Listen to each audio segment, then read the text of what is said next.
Liquidity ratios हमें short term financial position बताती हैं। दो रेशियोज आती हैं इसमें, करंट रेशियो और क्विक रेशियो, वो हो गई खत्म। सेकंड कैटेगरी ऑफ रेशियोज का नाम सॉल्वेंसी रेशियोज। सॉल्वेंसी का मतलब ability to pay your debts, your liabilities. What was the purpose of liquidity ratios?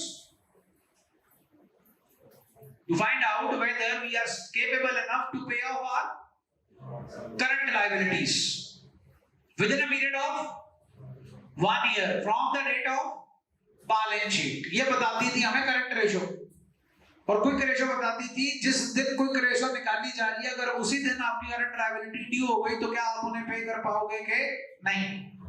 देखो आप बिजनेस कर रहे हैं, चैप्टर का नाम है रेशियो एनालिसिस, किताब का नाम है फाइनेंशियल स्टेटमेंट एनालिसिस। हम एनालिसिस कर रहे हैं अपनी फाइनेंशियल स्टेटमेंट्स का। ये सारे आपके करंट एसेट, करंट लायबिलिटी थे, कोई एसेट्स थे, कहां पड़े थे? फाइनेंशियल स्टेटमेंट में। फाइनेंशियल स्टेटमेंट का नाम बैलेंस शीट। तो बैलेंस शीट से हमने सीख लिया to find out our short term solvency position. तो शॉर्ट टर्म के अलावा भी एक और तरीके की लायबिलिटी होती है, लॉन्ग टर्म लायबिलिटी। ध्यान दीजिएगा, रट्टा सारे मार लोगे जनाब, लेकिन जो बता रहा हूं, जो इन डेप्थ चीज बता रहा हूं, उसको करोगे तो रट्टा मारने की जरूरत नहीं पड़ेगी। हमारी क्विक रेशियो और करंट रेशियो में कॉमन फैक्टर क्या था? करंट लायबिलिटी, बिकॉज हमारी कैटेगरी कितनी थी? वो हमारी कैटेगरी थी, हमारी कैटेगरी का पर्पस था to find out our short term solvency position. तो शॉर्ट का ऑपोजिट थी, तो long term solvency position find out करना किस कैटेगरी का ऑब्जेक्टिव है? Solvency ratios. किडी रेशियोज, सॉल्वेंसी रेशियो। तो अब current liability will be a part of our formulas कि non current liability will be part of our formulas. Non current liability तो दो चीजों से बनती है, LTB and LTP, long term borrowings and long term provision. तो इन formulas में कौन प्रधान होगा? डेट। डेट माने कल्ला डेट बोल लो। डेट मैंने always LTD, long term debt, और आपकी भाषा में सिंपलेस्ट भाषा में non current liabilities. Debt always stands for non current liability. अरे आप करंट लायबिलिटी ले रहे थे, हाँ के ना? पिछली रेशो में कौन सी लायबिलिटी ले रहे थे? तो फिर इसमें कौन सी लोगे? Non current liability. Total outsider liability तो दो ही होती हैं, करंट एंड नॉन करंट। आपकी बैलेंस शीट वैसे 4 पार्ट्स में डिवाइडेड है, इक्विटी एंड लायबिलिटी साइड, हाँ के ना? याद है? बता दो जरा। Share holder fund, share application money pending, allotment, non current liability and current liability, जिसमें दूसरी कैटेगरी तो आउट ही हो गई। तो बची हमारे पास सिर्फ 3 categories, share holder fund, long term debt and short term debt, that is non current liability and current liability. Is that okay? जी करंट लायबिलिटी की कहानी तो खत्म कर दी। तो बची 2 चीजें जनाब, इक्विटी एंड डेट। तो जो प्रधान है यहां पर इस कैटेगरी की रेशियोज में वो है डेट एंड इक्विटी। क्या प्रधान है? पहली रेशियो चेक करो कौन सी है, डेट टू इक्विटी रेशियो। तो आपका फॉर्मूला नाम ही है आपके रेशियो का, डेट अपॉन इक्विटी। अगली टोटल एसेट, अगे फिर कौन आ गया? डेट। ओके, इसका भी फॉर्मूला वही है जो आपका नाम है, पढ़ो नाम क्या है सेकंड रेशियो का? टोटल एसेट टू, तो total assets upon debt. Next, कौन होता है प्रोप्राइटर? हाँ, कौन होता है प्रोप्राइटर? ओनर। कौन होता है? ओनर। ओनर का पैसा कौन सा होता है? Non current liability, current liability के share holder fund, share holder fund upon total assets is proprietary ratio. Next, net profit before interest and tax upon interest on long term borrowings. आगे debt upon capital employed. तो देखो इन सब में या तो date था या आपके पास थे आपके इक्विटी या था टोटल एसेट्स। अब आप टोटल एसेट्स में ना जाओ, total assets will always be equal to total liability. तो समझ में आई जी कहानी? क्या बताती थी ये ratios? Long term solvency position, whether we will be able to meet our non current liabilities after the period of 12 months और operating cycle from the date of balance sheet. तो ये बढ़िया होनी चाहिए कि घटिया होनी चाहिए? बढ़िया होनी चाहिए, बिल्कुल जी। हर एक रेशो का अपना अपना पैरामीटर है जी। अब देखो उन्होंने पहले सिर्फ आपको ऊपर बता दिया, solvency of a business means that the business is in a position to meet its long-term financial obligation as and when they become due। पहली रेशो पे आते हैं जी, नाम क्या है? Debt to equity ratio.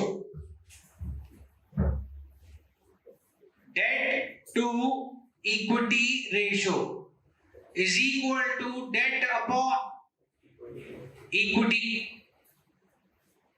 हाँ, खुद सोच के देखो पहले, मैं फिर से बोल रहा हूं, फॉर्मूला तो याद हो गया। डेट और इक्विटी कैसे निकालते हैं वो भी अभी बता दूंगा, सारे पॉसिबल सर्कमस्टांसेस। रेशियो के कॉन्टेक्स्ट को समझो, कौन कम होगा तुम्हारे हिसाब से कि इक्विटी? तुम सब बिजनेस फैमिलीज को बिलोंग करते हो, बताई करना तुम ना, खुद सोच के देखो। तुम्हारा धंधा बापूजी दूसरे के पैसे पे कर रहे हैं कि अपने पैसे पे कर रहे हैं? दोनों के पैसे पे कर रहे हैं, अपने भी और पराए भी। पराए में बैंक वाले आ गए, हाँ के ना, जल्दी बोलो। अब आपका बिजनेस सेफ कब मानो? जब तुम उधारी खेल रहे हो कि जब तुम अपने पैसे पे खेल रहे हो? तो अपना पैसा कौन सा हुआ और उधारी कौन सा हुआ? तो कौन ज्यादा होना चाहिए और कौन कम होना चाहिए? कितना लिखा? 10 लाख। कितना कितना लिखा? रेशियो क्या आई? 1:2, दैट इज 0.5:1। ये क्या बताती है? हमने अपने धंधे में अगर 1 रुपया अपना लगाया है तो उधारी कितना है? 50 पैसे, विच इज वेरी गुड। अब करंट रेशियो का स्टैंडर्ड, करंट रेशियो का स्टैंडर्ड, क्विक रेशियो का स्टैंडर्ड, इसका स्टैंडर्ड ना ना ना ना, इसका स्टैंडर्ड है 2:1। क्या है? 2:1। मतलब 2 रुपये उधारी, 1 रुपया अपना। हाँ, अरे भैया दुनिया अपने पैसे थोड़ी जीती जाती है। अपने पैसे तो अलेक्जेंडर द ग्रेट जीत के गया था, सुकरात जीत के गया था। तुम्हें क्या लगता है टेस्ला अपने पैसे से जीत रहा है? माइक्रोसॉफ्ट अपने पैसे से जीत रहा है, एप्पल अपने पैसे से जीत रहा है। अरे अब तो तुम कंपनी काउंट कर चुके हो, सबने क्या खोली है? Public limited company. उसमें किसका पैसा? इनका कि जनता का? तो पैसा तो भरमार कहां से मिलेगा? जनता से। अपने पैसे थोड़ी खेलोगे आप। अब ये स्टैंडर्ड देखेगा कौन? द पॉइंट इज दिस, ये इसकी ऑडियंस कौन है? इस रेशियो की ऑडियंस कौन है? लेंडर, उधार देने वाला, क्योंकि उसे चिंता है अपने उधार की कि वापस आएगा कि नहीं आएगा। वो कहता है जी स्टैंडर्ड क्या मान के चलो? 2:1। आपकी ऑलरेडी बैलेंस शीट में डेट इक्विटी रेशियो 2:1 है। उसने खोला, उसने सीधा आपकी, आप जब उधार लेने जाते हो क्या देना पड़ता है?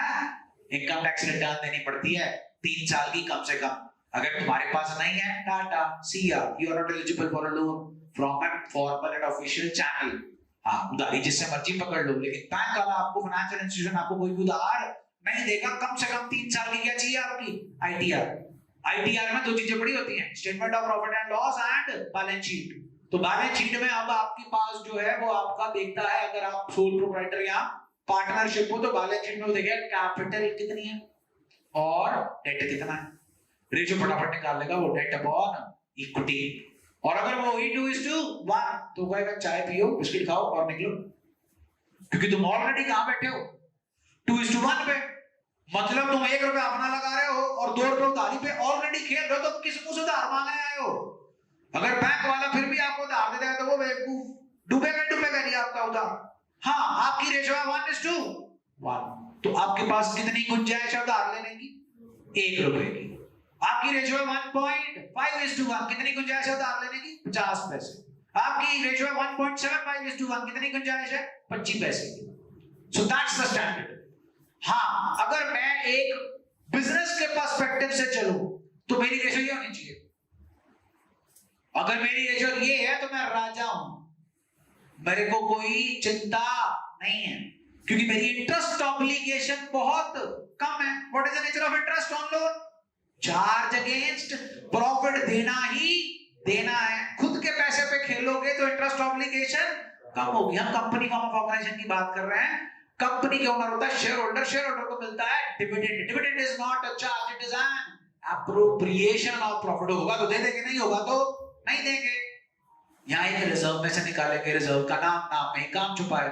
Dividend equalisation reserve, dividend equalisation reserve. Dividend को क्या करता है वो? इक्वल। किसके इक्वल? जितना पिछले साल दिया था। इस साल तुमने उतना कमाया नहीं तो पैसे कहां से निकाल लो? डिविडेंड इक्वलाइजेशन रिजर्व, ताकि शेयर होल्डर टिका रहे।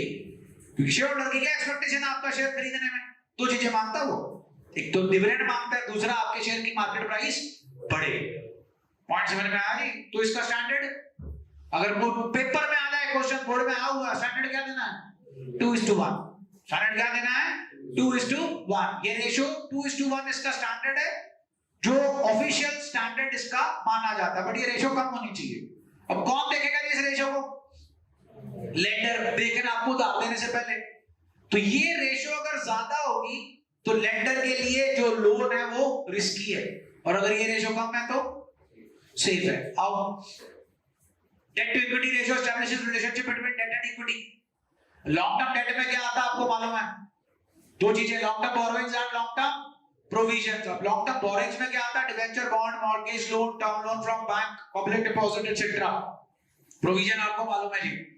बोरोइंग प्रोविजन की बात करें, फॉर्मूला सारे डेट और इक्विटी के कल कराऊंगा आपको, क्योंकि फिर उन्हीं फॉर्मूलाज को हमने पूरे रेशियो के अंदर यूज करना है। फॉर्मूला चेक कर लो डेट इक्विटी का। डेट अपॉन इक्विटी कैसे एक्सप्रेस की जाती है? प्योर रेशियो की फॉर्म में। अगले पेज पे आओ। ऊपर दो पैराग्राफ आपको दे रखे हैं जी, लॉन्ग टर्म बोरोइंग्स के और लॉन्ग टर्म प्रोविजंस के। लॉन्ग टर्म प्रोविजंस के अंदर ना सेकंड लाइन अंडरलाइन कर लो, पहले चैप्टर में भी काम आएगी और चौथे चैप्टर में भी काम आएगी। Provision for gratuity, leave encashment payable on retirement. अब देखो अगला पैराग्राफ, थर्ड पैराग्राफ कहता है high debt equity ratio means the enterprise is dependent more on as against share holders. In fact lenders are at higher risk and have lower. दूसरा, on the other hand low debt equity ratio means enterprise is depending more on as against long term borrowings or long term liabilities. In effect lenders are at lower risk and have higher safety cover. अगला mark कर लो जी, standard क्या है? 2:1। अब आप खुद यहाँ पर अपने हिसाब से लिख लो कि हाई रेशियो होगी तो क्या होगा, लो रेशियो होगी तो क्या होगा। ये हाई लो जो है ऑब्जेक्टिव टाइप में भी पूछा जा सकता है, वाइवा में भी पूछा जा सकता है और एंट्रेंस में भी पूछा जा सकता है। Objective is to measure the ratio in which the long-term borrowings, external funds and shareholder funds are invested in the company to assess long-term financial position and soundness of long-term financial policies of the enterprise and the extent to which the enterprise depends on the borrowed funds for its business. Done है जी? हाँ भाई, तुम लोगों का अभी चल रहा है वो, बंद करो एंट्रेंस वाला सिस्टम। हाँ जी, 36 तक क्वेश्चंस दिए थे जी, 1 से 36 थे। दिक्कत परेशानी अगर किए हो तो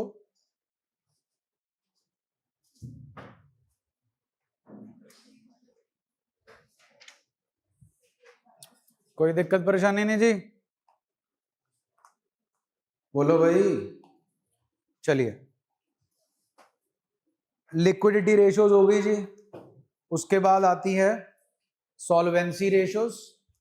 सॉल्वेंसी रेशियो के अंदर जो है हमारे पास था जी डेट इक्विटी रेशियो।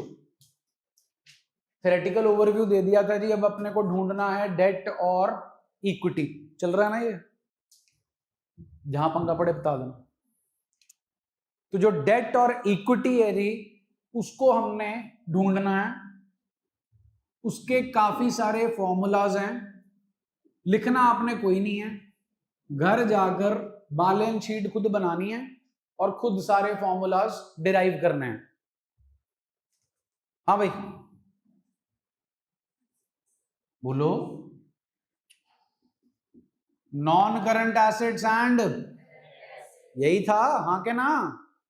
इधर share holder fund, non current liability and, done है जी, जल्दी बोलो। चलिए डेट, हाँ भाई डेट, पहले तो डेट का मतलब हमेशा कौन से डेट से लेना है, लॉन्ग टर्म डेट। हाँ भाई डेट, नॉन करंट, बिल्कुल ठीक है जी। Expand non current liability, LTB plus LTP, clear है जी। टोटल डेट में से करंट लाइबिलिटी माइनस कर दें तो क्या आ जाएगा जी, डेट। बोलो जी आ जाएगा। अब इस टोटल डेट को ये और क्या कह के बुलाते हैं, टोटल लाइबिलिटीज। हम इसे टोटल लाइबिलिटीज बोलते हैं, लेकिन कंपनी फॉर्म ऑफ ऑर्गेनाइजेशन में बैलेंस शीट में लाइबिलिटी साइड जो है that is made up of equity, non current liability and current liability. तो मैं ना यहां पे लिख रहा हूं, ध्यान देना क्या लिखा मैंने। अगर मैं टोटल लाइबिलिटीज लिख दूं तो अपनी किताब कहती है total liability stands for only these two. बोलो जी क्लियर है पॉइंट।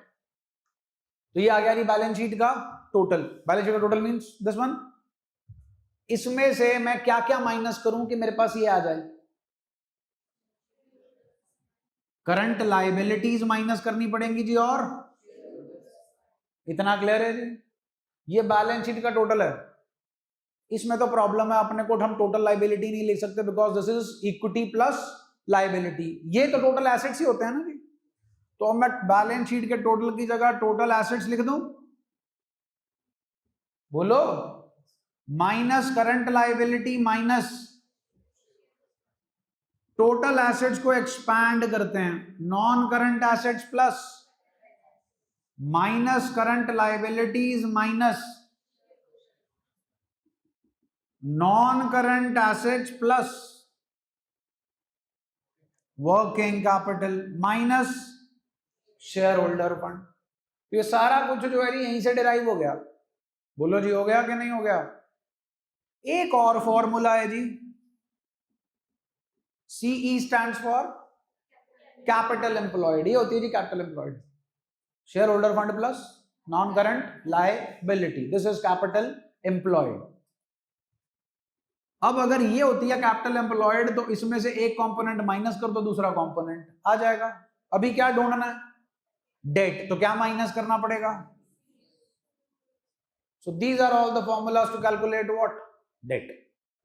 अपने आप घर पे जाके लिखना, ये बनाकर खुद डिराइव करना, फिर दिक्कत नहीं आएगी। हाँ जी, दूसरा कंपोनेंट कौन सा है जी अपना, इक्विटी। क्या होता है जी, शेयर होल्डर्स फंड।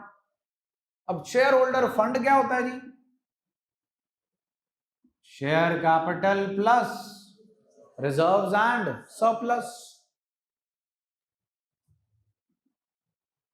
अब ध्यान दीजिए, फिर से क्या लिख रहा हूं, बैलेंस शीट का टोटल ये रहा, इसमें से क्या क्या माइनस करूं कि शेयर होल्डर फंड आ जाए, नहीं, टोटल डेट। अब टोटल डेट को क्या कर दूंगा जी, expand, which is non current liability and, अब बैलेंस शीट के टोटल को रिप्लेस कर दिया किससे, total of assets. Total assets को एक्सपैंड कर देते हैं, non current assets plus minus current liabilities minus non current liability, जगह चेंज कर दी बस। दिस गिव्स अस व्हाट, सुना नहीं जी, लो जी, working capital minus non current liabilities. Done है जी। फिर कैपिटल एम्प्लॉयड वाला फॉर्मूला जी, capital employed minus debt, these two things will give you capital employed, उसमें से एक माइनस हो गई जी। डन हो गया जी। अब इसमें एक कैच पॉइंट है जो ड्रॉप नहीं करना, याद है, non trade investments and trade investments. Partnership के अंदर अगर इन्वेस्टमेंट्स के आगे कुछ मेंशन नहीं होता था तो हम उसे कौन सी इन्वेस्टमेंट मानते थे? Non trade. Company form of organisation में कुछ मेंशन नहीं होगा तो हम उसे क्या मानेंगे?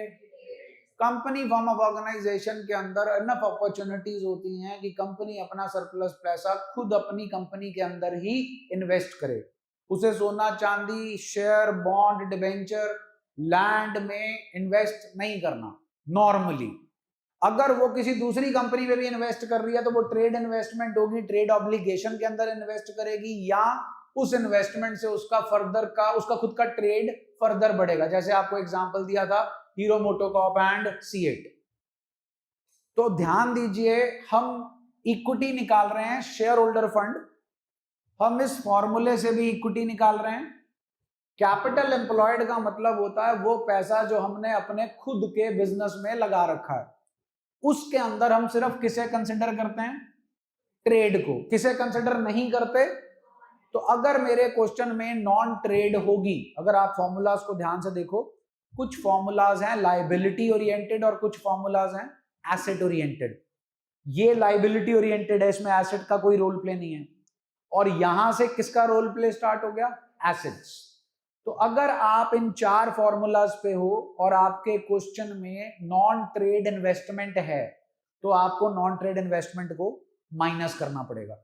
और अगर आप इन फॉर्मूलाज पे हो तो यहां पर जब आप एसेट्स उठा रहे हो तब आपको एसेट्स उठाने हैं एक्सक्लूडिंग नॉन ट्रेड इन्वेस्टमेंट्स। ज्यादा रोल प्ले एनटीआई का इस रेशो में नहीं होता। एनटीआई का ज्यादा रोल प्ले होता है आपकी रेशो जिसका नाम है आरओआई, रिटर्न ऑन इन्वेस्टमेंट, उसके अंदर इसका ज्यादा रोल प्ले आता है। कहानी क्लियर है जी यहां तक? तो ये है जी हमारा सेटअप फॉर्मूलाज का। इन्हीं फॉर्मूलाज को यूज करके जो है वो हमने निकालनी है अपनी रेशो जिसका नाम है डेट इक्विटी रेशो।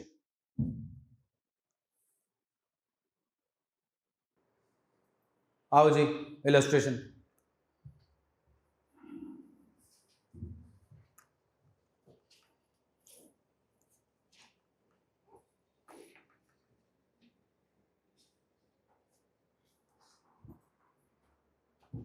हाँ जी, इलस्ट्रेशन कल कहां तक कर ली थी जी? परसों हमने कर ली थी जी 30, आओ जी 42, पेज नंबर 4.28, इलस्ट्रेशन 42। हाँ जी, इलस्ट्रेशन 42 कैलकुलेट करनी है डेट इक्विटी रेशो। फॉर्मूला है डेट अपॉन इक्विटी। ले आओ जी, डेट क्या क्या है जी अपने पास? गिवन है भाई, डिबेंचर्स और लॉन्ग टर्म प्रोविजन। डिबेंचर बोलो जी, लॉन्ग टर्म प्रोविजंस बोलो जी, 75 एंड 25 जी। ये आ गया जी डेट। दूसरी चीज क्या ढूंढनी है जी? इक्विटी। देखो जी फिर क्या क्या गिवन है इक्विटी के अंदर जी? शेयर कैपिटल, और जी जनरल रिजर्व, और जी surplus, that is balance in statement of profit and loss. That's it जी। ले आओ जी फिर शेयर कैपिटल। सुना नहीं जी? जनरल रिजर्व, सरप्लस 70 30 1 लाख जी, 1 लाख प्लस 1 लाख जी 2 लाख। डेट इक्विटी रेशियो जी, डेट 1 लाख, इक्विटी 2 लाख किया ना जी इक्विटी, रेशो आ गई जी 0.50:1। डन है जी, सॉल्व कर दो फटाफट। TS38 कुर्ती दिखाओ जरा, TS38।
आ गया भाई, आओ जी, आंसर आ गया जी। Next day illustration 43, debt equity ratio जी, डेट अपॉन इक्विटी। हाँ जी, कैसे ढूंढे जी डेट, बताओ जी विद द गिवन इन्फो। क्या गिवन है अपने को? टोटल एसेट्स, और लो जी टोटल एक्सटर्नल लाइबिलिटीज में से करंट लाइबिलिटीज को क्या करूं जी, and I'll get debt। बोलो जी, ले आओ total external liabilities, current liabilities आ गया जी, डेट। अब क्या चाहिए जी, इक्विटी। पहली इन्फो क्या है, बोर्ड पे देखो, पहली इन्फो क्या है, मींस, ठीक है जी। तो टोटल एसेट्स ही लिख लो, क्योंकि दोनों चीजें क्या होंगी, सेम। तो आपको ये टोटल मालूम है, ये ढूंढना है। इस टोटल में से इसे क्या करना पड़ेगा, ये तो ऑलरेडी गिवन है, टोटल डेट। ये देखो टोटल एक्सटर्नल लायबिलिटीज, तो इसमें से क्या माइनस कर देंगे जी, total external liabilities. Total assets please, total external liabilities please. 1,25,000 minus 1,00,000 जी, लो जी,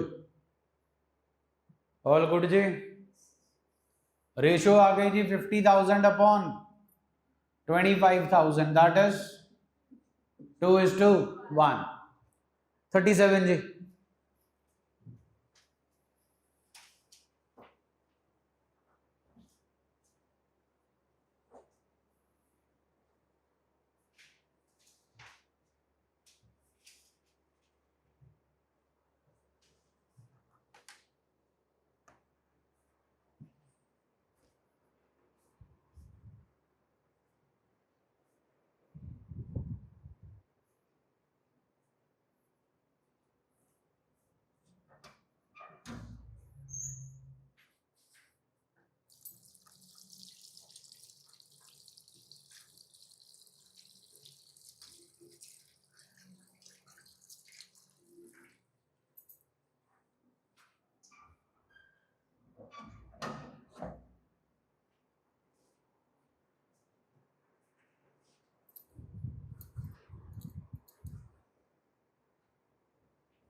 हाँ जी, निपट गया।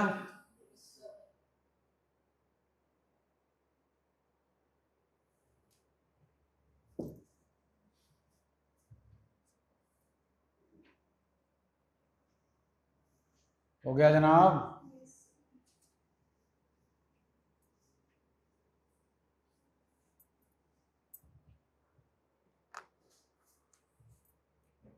आओ जी फिर नेक्स्ट इलस्ट्रेशन।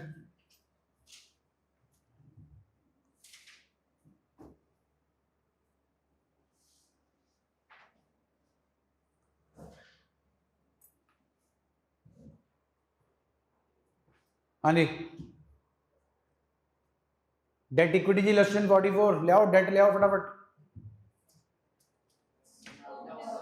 एलटीवी प्लस हो गया जी डेट। अब क्या ढूंढना है? बोर्ड पे देखो, ये ढूंढना है, ठीक है। बाकी सब गिवन है आपको, क्वेश्चन चेक करो। This plus this minus this and this gives us share holders fund. Formula याद करने की जरूरत ही नहीं जी, यही फॉर्मूला आपका बैलेंस शीट। कहानी समझ आ गई जी। Next illustration please. इलस्ट्रेशन 45। हाँ जी, डेट बता दो फटाफट। एल टी ठीक है, प्लस बिल्कुल ठीक है जी, हो गया डेट। अब क्या चाहिए? ले आओ, ध्यान से देखना जरा। कहानी वही है जो अभी अपन ने ऊपर की है। ऊपर थी कॉम्पैक्ट, अब एक्सपेंडेड। ऊपर क्या उठाया था? जरा पहली आइटम चेक करो, इलस्ट्रेशन 45। क्या लिखा आगे? मतलब depreciation is yet to be. कर देते हैं, आगे बढ़ो। होगी होगी, आगे बढ़ो, आगे बढ़ो। तो चेक करो जी, क्या है ये सब? Non current assets plus current assets minus, अभी अभी ढूंढा जी आपने, बोला था डेट ढूंढा था ना, debt LTV plus LTV minus current liability. तो जो पिछली इलस्ट्रेशन में किया था वही सेम है। वहां उन्होंने ये सारी चीजें हमें नॉन करंट एसेट्स की फॉर्म में दे दी थी, करंट एसेट्स की फॉर्म में दे दी थी। बस जी, खत्म हो गई कहानी। अब इसको सॉल्व करोगे, आपके पास क्या आ जाएगा जी? Share holder fund. डन है, ले आओ। Fixed assets gross, depreciation, non current investments, long term loans and advances, current assets, current debt. Total बताना, LTB plus LTP, current liabilities. 6 minus 1 जी 5, 5 50, 6 2 8, 8 माइनस 6 2 लाख। डेट इक्विटी जी, डेट अपॉन इक्विटी, डेट अपन निकाल के बैठे हैं जी 2 4 लाख। 4 upon 2 gives us 2:1। कर दो सॉल्व फटाफट। TS 40 TS 40।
हो गया भाई।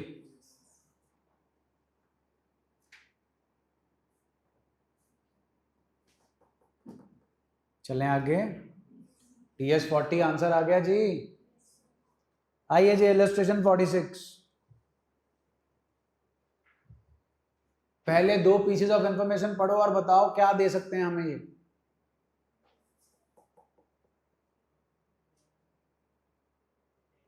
वो जल्दी बोलो। टोटल डेट में से करंट लायबिलिटीज माइनस कर दोगे तो क्या आ जाएगा? डेट। बिल्कुल ठीक है जी। और क्या निकालना है? याद है जी, ये देखो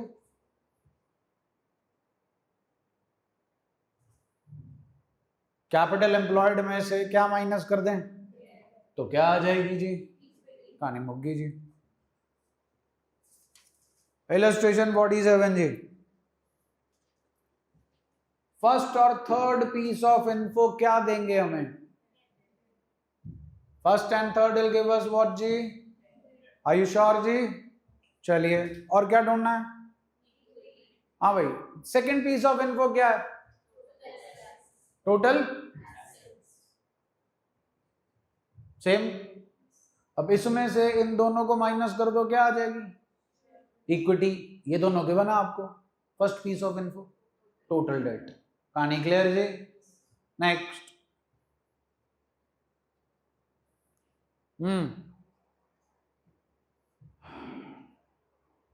क्या के बना है?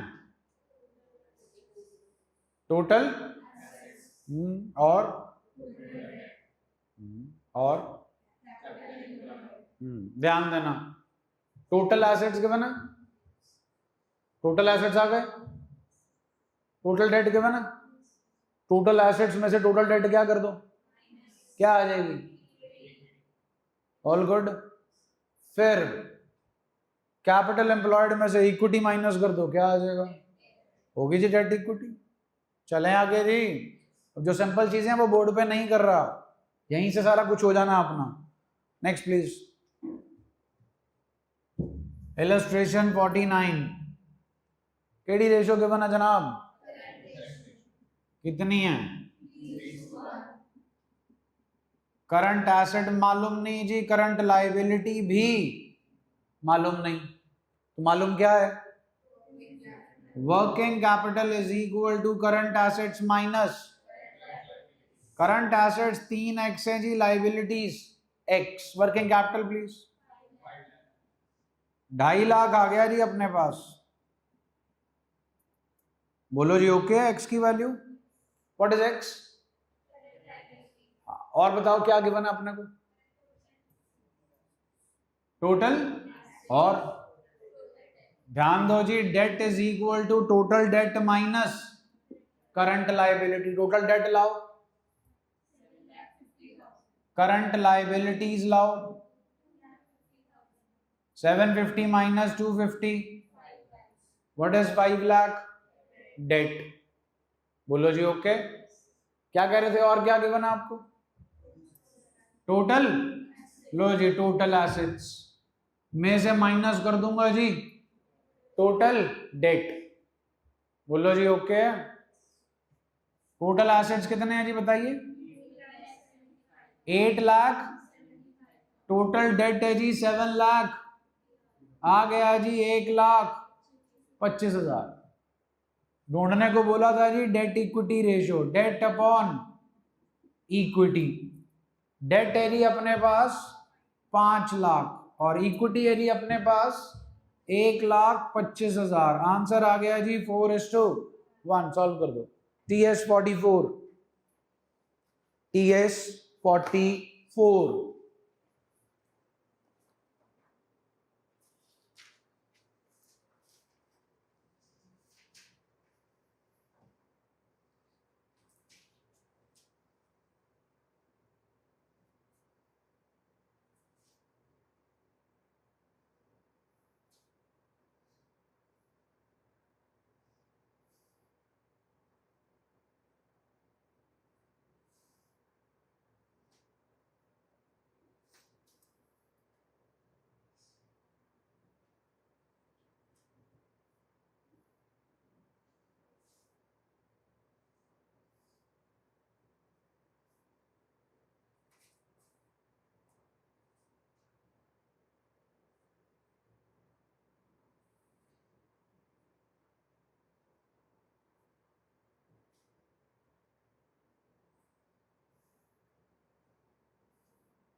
हो गया जनाब?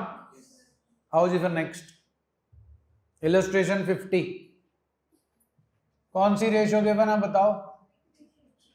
Quick assets upon current liability. ले आओ क्विक रेशियो ले आओ। करंट लायबिलिटीज भी मालूम नहीं है, एक्स ले ली।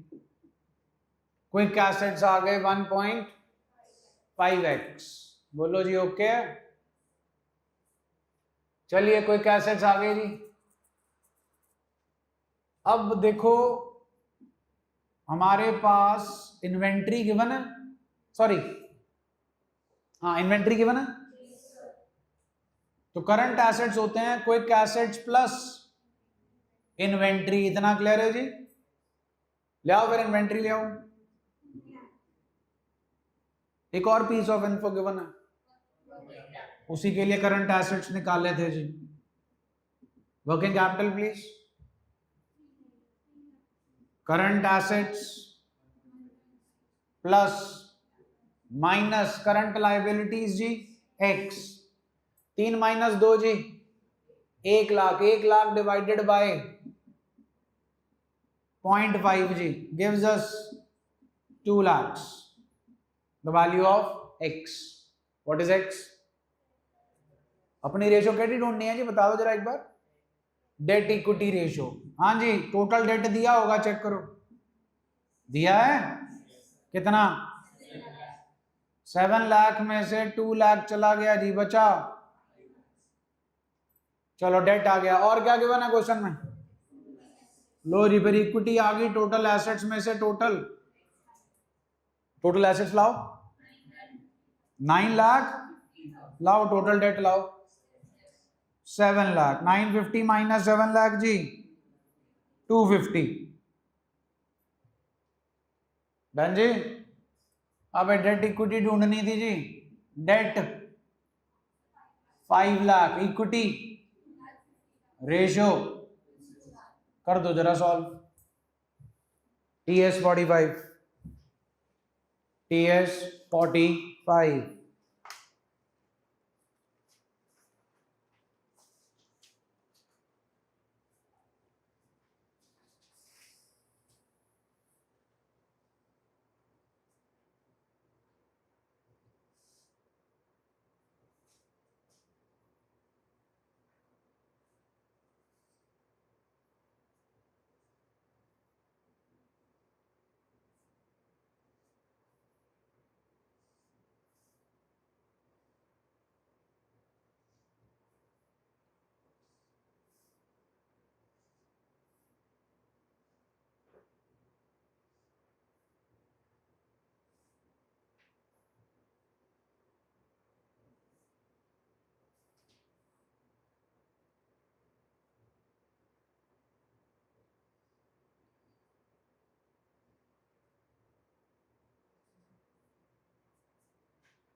निपट गया जनाब। आ गया भाई answer TS 45।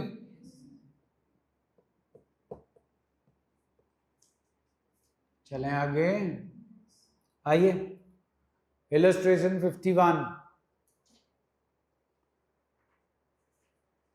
Illustration 51।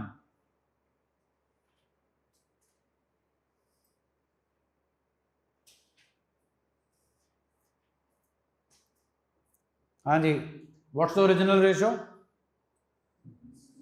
Means inverse. बढ़ेगी दोनों चीजें तो कम करेंगे रेशियो को, दोनों चीजें कम होंगी तो रेशियो को बढ़ाएंगे। पढ़िए पहली आइटम। परचेज ऑफ, एक बार रेशो का नाम सुना दो जो कर रहे हैं। तो फिक्स्ड एसेट्स ना तो डेट है ना, ओके। खरीद कैसे रहे हो? By taking a long term. तो कौन बढ़ेगा जी? डेट। न्यूमरेटर बढ़ गया, denominator as it is, ratio will increase. कहानी क्लियर है? जल्दी बोलो भाई। चलिए नेक्स्ट, सेल ऑफ कितने के फिक्स्ड एसेट्स से कितने में बेचे? हाँ, ठीक है जी। इस ट्रांजैक्शन में 3 अकाउंट्स इन्वॉल्व हैं, याद है? Journal entry 11 standard, identification of accounts. कौन कौन सा इन्वॉल्व है ट्रांजैक्शन? बताना जरा, केड़े केड़े अकाउंट इन्वॉल्व है? हाँ जी, सेल, बहुत ही गलत जवाब। एसेट इन्वॉल्व है, और कैश इन्वॉल्व है, और लॉस इन्वॉल्व है। Cash is an asset, asset is an asset. तो डेट और इक्विटी का पार्ट तो नहीं है, ना कैश डेट और इक्विटी का पार्ट है, ना ही फिक्स्ड एसेट डेट और इक्विटी का पार्ट है। तीसरी आइटम कौन सी है? लॉस। इक्विटी का फॉर्मूला बोलना, वहीं से देख के बोल दो, देख तो रही हो टेढ़ी टेढ़ी आंख से। इक्विटी शेयर होल्डर फंड, चलो शेयर होल्डर फंड को खोल दो, प्लस रिजर्व्स एंड सरप्लस की 7वीं आइटम है surplus, that is balance in statement of profit and loss. पूरी कहानी सुनाई थी जी आपको। Opening balance, add profit loss during the year, less appropriations. तो कोई भी प्रॉफिट और लॉस आपके surplus, that is balance in statement of profit and loss में जाएगा। प्रॉफिट होगा तो बढ़ाएगा, लॉस होगा तो कम करेगा। तो जनाब प्रॉफिट हो रहा है कि लॉस? सुना नहीं? तो लॉस आपके रिजर्व्स एंड सरप्लस को क्या कर देगा? कम, which in turn will reduce your equity. अब इसको समझने का सबसे सरल उपाय 11वीं class, accounting equation. Profit capital को बढ़ाता था, लॉस कैपिटल को कम करता था। What is the synonym of capital here? Equity. तो इसीलिए प्रॉफिट और लॉस किस पे इफेक्ट डालेंगे? इक्विटी पे। प्रॉफिट इक्विटी को बढ़ाएगा, लॉस इक्विटी को कम करेगा। हाल फिलहाल क्या हो रहा है? इक्विटी को क्या कर देगा? तो रेशो क्या हो जाएगी? Next please. अब कैसे बेच रहे हो? अब इक्विटी क्या हो जाएगी? डिनोमिनेटर बढ़ गया। नेक्स्ट, कैश से कोई लेना देना नहीं जी, लेकिन शेयर कैपिटल, डिनोमिनेटर बढ़ गया जी, रेशो सितारे लगा लो जी। अभी इशू ऑफ, लिखो एरो डाल के, इज कैपिटलाइजेशन ऑफ रिजर्व्स, समझ तो आया नहीं होगा, is equal to, journal entry लिखनी है आपने, security premium to share capital. अब इस जर्नल एंट्री को एनालाइज करो और बताओ कौन डेबिट हो रहा है, किसका पार्ट है? Reserves and security premium debit होने से आपका रिजर्व एंड सरप्लस बढ़ेगा कि कम होगा? बढ़ेगा। नाइस। अरे security premium reserves and surplus का पार्ट है, रिजर्व का बैलेंस क्रेडिट होता है, आपकी एंट्री में सिक्योरिटी प्रीमियम डेबिट हो रहा है, तो बढ़ रहा है कम हो रहा है? रिजर्व्स एंड सरप्लस कम होगा तो फिर इक्विटी भी कम हो जाएगी। अब इसी एंट्री के क्रेडिट वाले एस्पेक्ट पे जाओ, कौन है? बढ़ गया, which will increase equity. So what's the net effect की खटिया? 0। सिक्योरिटी प्रीमियम ने आपके रिजर्व्स एंड सरप्लस को कम कर दिया और शेयर कैपिटल ने आपकी इक्विटी को बढ़ा दिया, तो नेट इफेक्ट क्या हुआ? 0। That is why issue of bonus share is capitalisation of reserve. Capitalisation of reserve का मतलब रिजर्व को किसमें कन्वर्ट करना? कैपिटल में। एक जेब से पैसा निकाल के दूसरी जेब में डालना. It is not going to affect neither our equity nor our debt. Next please. एक चीज तो आपको क्लियर हो जानी चाहिए. Whenever we talk about redemption of debenture, please repeat. Debenture will always be taken as current liability. I repeat, issue और redemption में जीवन और मृत्यु का फर्क है. इशू का मतलब डिबेंचर नए इशू करना, डिबेंचर पैदा होना. रिडम्पशन का मतलब डिबेंचर खत्म होना. तो ध्यान से सोच के देखो, जब भी डिबेंचर रिडीम करोगे, डिबेंचर दो तरीके का हो सकता है. जमानदरू by birth short term borrowings या by birth long term borrowings. तो अगर आप डिबेंचर रिडीम कर रहे हो, या तो वो होगा शॉर्ट टर्म बोरोइंग्स या तो वो होगा लॉन्ग टर्म. ना, पिछली बैलेंस शीट में लॉन्ग टर्म बोरोइंग से छलांग मार के कहां चला जाएगा? Current maturities of long-term debt. So in any scenario, whenever you are redeeming your debentures, your current liability is going down. हमारी रेशो का नाम. तो करंट लाइबिलिटी कम हो रही है कि डेट कम हो रहा है? अभी तो राम कहानी सुनाकर हटाऊं. क्या कम हो रही है, करंट लाइबिलिटी के debt? Debt always stands for, अगर अकेला वर्ड डेट बोला जाए वो हमेशा कौन सा होता है? Long term date. तो यहां पर आपका डेट कुछ भी कम नहीं हो रहा. कैसे रिडीम कर रहे हो डिबेंचर्स को? कैश देके. क्या देके? Cash is not a part of debt और इक्विटी. नेक्स्ट.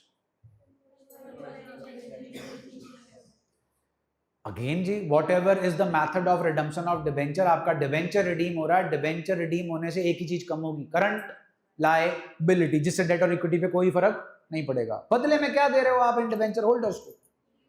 शेयर कैपिटल बढ़ गई, इक्विटी बढ़ गई, डिनोमिनेटर बढ़ गया, रेशो कम हो जाएगी. साल चेक कर लो 2010, तुम 2008 मॉडल हो या 7, है ना? तो उसके बाद आया था, बिकॉज पास्ट में एक और चैप्टर हुआ करता था रिडम्पशन ऑफ डिबेंचर, और उसके 4 मेथड हुआ करते थे.